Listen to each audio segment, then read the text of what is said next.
గర్వం జై తెలంగాణ జై జై తెలంగాణ జై తెలంగాణ జై జై తెలంగాణ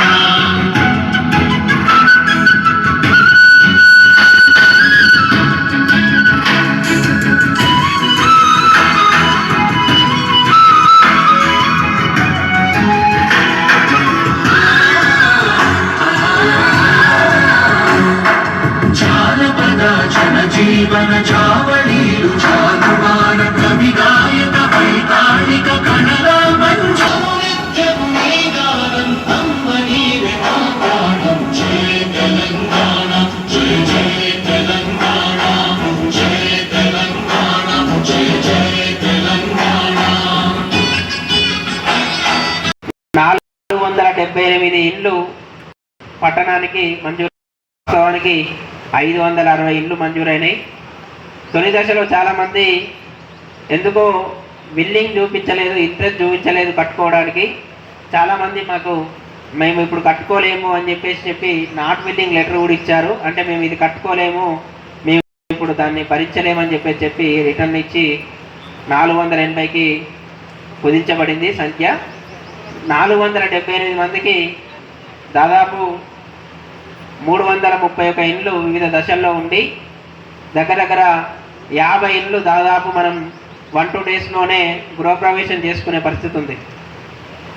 చాలామందికి ప్రతి ఇల్లు లేని వాళ్ళకి ఒక కోరుకుంటుంది, ఎట్టి పరిస్థితుల మనం ఇంటి వాళ్ళం కావాలని కోరుకుంటుంది. ఈ పథకం వాళ్ళందరి కళల్ని నిజం చేస్తూ ఉంది. రియల్గానే ఒక్కొక్క దశ దాటగానే మనకి ఆ దశకు సంబంధించిన అమౌంట్ దానిలో మన అకౌంట్లో పడుతూ ఉంది. అదే ఉత్సాహంతో మనం మిగతా వర్క్ను పూర్తి చేసుకుంటూ ఇల్లు పూర్తయ్యేదాకా చాలా ఉత్సాహంతో పనిచేస్తూ ఉన్నాం. ఎందుకంటే గవర్నమెంట్ ఒక దశ దాటంగానే దానికి సంబంధించిన అమౌంట్ వేయంగానే తెలియని ఆనందం, ఉత్సాహం మనందరికీ ఖచ్చితంగా కలిగిస్తుంది, దాంట్లో డౌట్ లేదు. అందుకే ఇంత సక్సెస్ఫుల్గా ఈ పథకం అమలవుతూ ఉంది. తర్వాత మహాలక్ష్మి స్కీమ్. మహాలక్ష్మి స్కీమ్ అనేది మనకు 3 రకాలుగా ఉంది.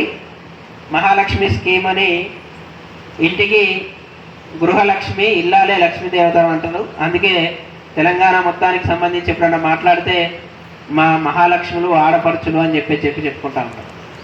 జనరల్గానే మహాలక్ష్మి పథకం కింద 3 పథకాలు ఉన్నాయి, 3 స్కీమ్స్ ఉన్నాయి. ఒకటేమో RTC bus, Aadhaar card, free bus pass. అవునా?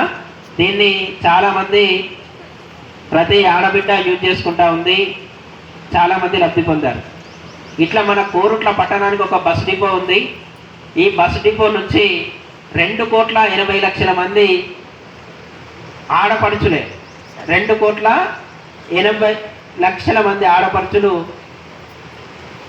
ఈ పథకం వచ్చిన నుంచి డిసెంబర్ 9, 2023 నాడు ఇది పథకం ప్రారంభించబడింది. డిసెంబర్ 9, 2023 రోజు పథకం